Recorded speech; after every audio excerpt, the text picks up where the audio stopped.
बहुत समय पहले एक लड़की अपने बीमार भाई की खोई हुई बोट को स्विमिंग पूल में निकालने जाती है।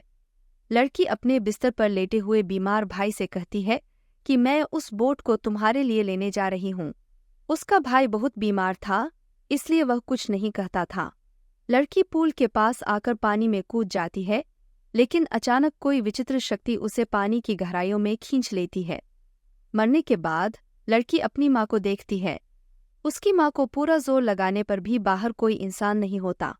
अचानक कोई शक्ति उसे फिर से पानी में डाल देती है और वह लड़की फिर कभी नहीं दिखाई देती।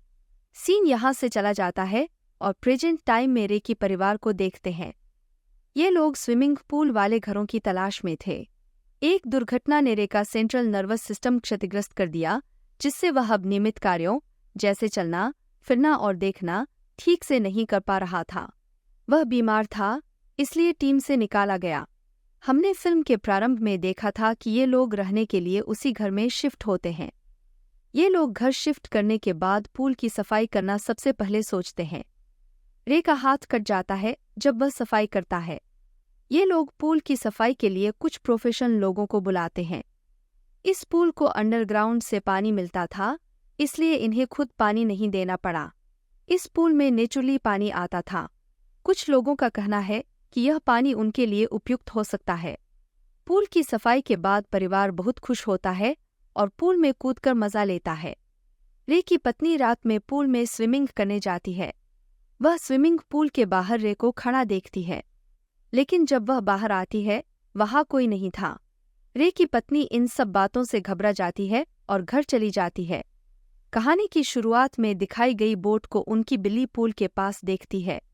अगले दिन वे इस पानी में अपनी बिल्ली का कॉलर पाते हैं। रे का बेटा बिल्ली के गायब होने पर बहुत दुखी है। उसकी माँ उसे बताती है कि उदास न हो, हम इस पूल को कवर कर देंगे ताकि ऐसा फिर कभी नहीं होगा। रे बताता है कि कल स्विमिंग पूल से उसके हाथ में बड़ा कट लगा था, लेकिन दर्द बिल्कुल नहीं है। वह पट्टी को खोलकर देखता है कि इतना बड़ा कट बिल्कुल ठीक हो चुका था, जैसे कोई चोट नहीं लगी होती। रे का मानना है कि यह सब पूल के पानी की वजह से हुआ है, इसलिए वह पूल में अधिक समय बिताना शुरू कर देता है। दूसरी तरफ रे की पत्नी को पूल से संबंधित कुछ बुरे सपने आने लगते हैं। रे अगले दिन एक बार फिर से डॉक्टर के पास जाता है। रे की रिकवरी तेजी से हो रही है, डॉक्टर कहते हैं। रे का बेटा स्विमिंग पूल के पास बैठा था जब स्विमिंग पूल में अचानक बहुत से कॉइन्स आने लगे। वह जमा करना शुरू कर देता है कि ये कॉइन्स शायद उसके डैड फेंक रहे हैं। अचानक उसे पानी के अंदर एक बच्ची दिखाई देती है। यह बच्ची इस पूल में गायब हो गई थी जब फिल्म शुरू हुई थी। वह बच्चों के स्विमिंग पूल के ड्रेन हॉल से मदद मांग रही थी। उसे एक खिलौना मिलता है जिस पर बहुत से बाल लगे हुए हैं। जब वह ड्रेन में हाथ डालता है, वह अचानक इस हाथ से अपनी तरफ खींचने लगता है जब बाल उसके हाथ में बदल जाते हैं। बच्चा डरकर यहाँ से भाग जाता है। वह अपनी माँ को सारी बातें बताता है, लेकिन जब उसकी माँ जांच करती है तो कुछ भी नहीं था। ये सभी लोग अब रे की बेसबॉल प्रैक्टिस में भाग लेते हैं। रे को पहले कमजोर लग रहा था, लेकिन उसने पूरी तरह से ध्यान लगाकर ऐसा शॉट मार डाला कि बॉल फट गया। इस बात से हर कोई हैरान था। रे और उसकी पत्नी रात में खाना खाने जाते हैं। रे की बेटी अपने दोस्त को फोन करती है। ये लोग अचानक एक बच्ची को स्विमिंग पूल में पानी के अंदर एक भूत देखते हैं।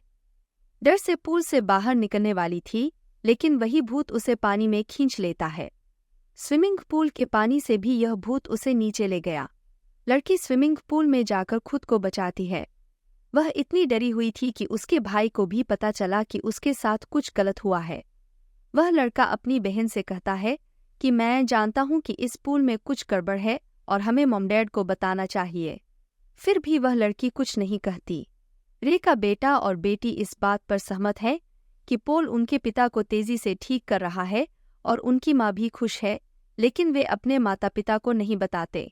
अगले दिन घर खरीदने वाली एजेंट आती है और ये लोग पोल पार्टी करते हैं।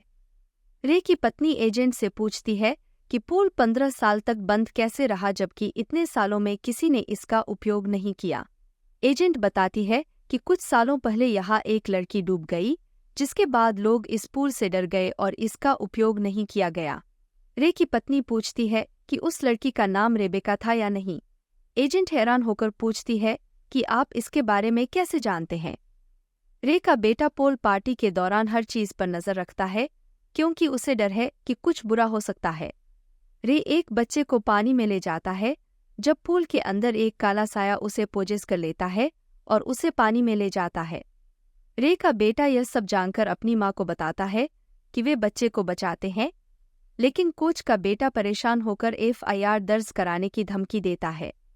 रे की पत्नी कोच को बताती है कि रे की बीमारी इसका कारण है। रे की पत्नी रेबेका इस पूल में सदियों से रह रहे लोगों की खोज करती है।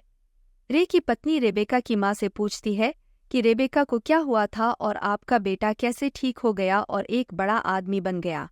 रेबेका की माँ पहले मना करती है, लेकिन फिर एक बेल की कहानी सुनाती है जिसके पानी से लोगों की इच्छाएं पूरी होती थीं। रेबेका की माँ कहती है कि पानी की विश पूरी करने के लिए खर्च करना पड़ा और उन्होंने अपने बेटे को ठीक करने के लिए सैक्रिफाइस किया। रे की पत्नी देखती है कि रेबेका की माँ के काले आंसू बह रहे हैं, जैसे कुछ उसे पोजेस कर रहा है। रे की पत्नी समझती है कि उन्होंने यह पूल रे को ठीक करने के लिए भर दिया था, लेकिन पानी एक बच्चे को निगल गया था।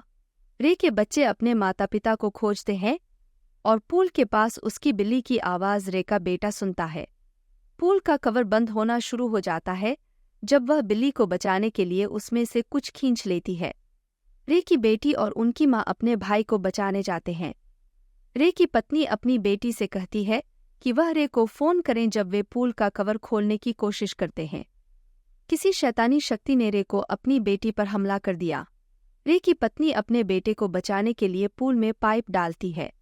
गहरे पानी में उसे भूत मिलते हैं, लेकिन रेबेका की आत्मा उसकी मदद करती है और अपने बेटे को बाहर निकालती है। रे की पत्नी उसे बचाने की कोशिश करती है जब उसका बेटा बाहर आकर सांस नहीं ले रहा था। पोजेस हुआ रे आकर अपनी पत्नी को गर्दन से पकड़कर हवा में उठा देता है और कहता है कि तुम अपने बेटे को नहीं बचा पाओगी। रे की बेटी ने अपने पिता को बेसबॉल बैट से मार डाला, जिससे उसके शरीर से इवल स्पिरिट निकल जाती है। इवल स्पिरिट ने पानी को काला कर दिया और रे जानता है कि किसी को सैक्रिफाइस करना होगा। रे अपनी परिवार को बचाने के लिए पानी में गिर जाता है, जिससे पानी उसे सैक्रिफाइस कर लेता है, जिससे उसका बेटा एक नई जिंदगी पाता है। फिल्म के अंतिम सीन में रे की परिवार उसे याद करता है और निर्णय लेता है कि वे इस घर में रहेंगे ताकि पूल का पानी किसी और को न जगाए और किसी और की जान न ले।